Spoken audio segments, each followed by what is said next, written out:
Next vlog is ito ng mga honey trapping, shit posting, at itong flaming or flame wars. So, itong honey trapping muna.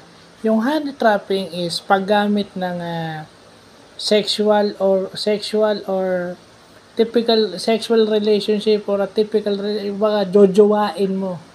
Sosotain mo yung isang babae o isang lalaki para ikaw makapag-elicit ng pera o ng information. Kumbaga, itatrap mo siya. Kaya nga honey trapping kasi mayroong nangyayaring physical o may nangyayari doon sa gumagawa nun. Ibig sabihin, nakikipag-talik sila just to, they would go that far just to have the money and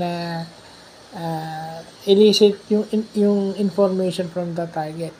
So, some forms of honey trapping sa social media, kung ilalagay natin sa internet yan,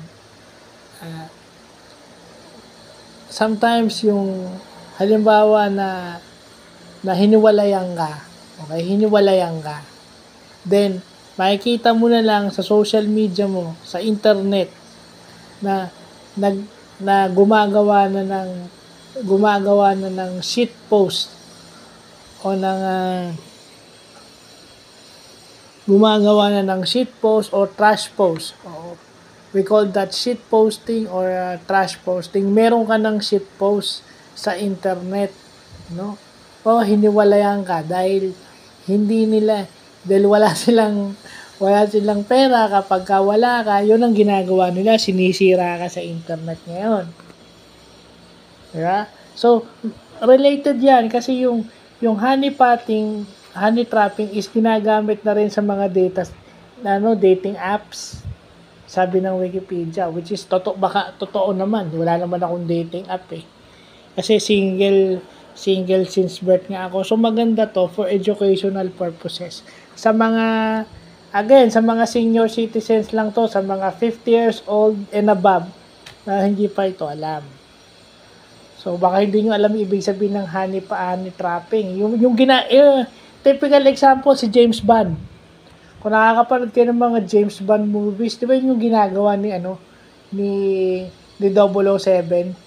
Ini-entice niya magkaroon ng relationship at may sexual encounter yun. Hindi pwede wala. At kadalasan yun ang gusto ng mga manonood may sexual encounter.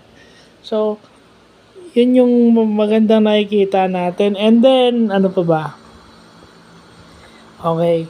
Itong flaming is posing derogatory remarks sa internet, no?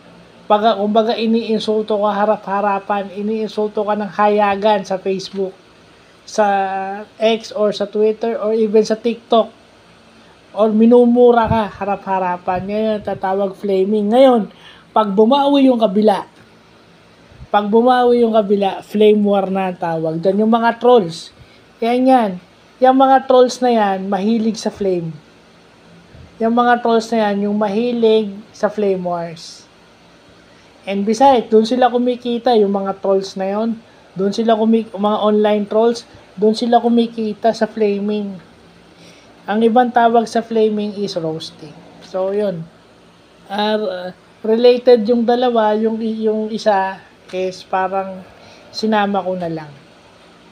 Kasi ganun din, kapag iniwan mo yung nag-honey trap sa'yo, hindi ka lang bibigyan ng shit post. Minsan, ka na rin, i-flame ka na rin, iinsultuin ka, mumurahin ka na rin harap-harapan. So, in a way, related yun. So, yun lang po.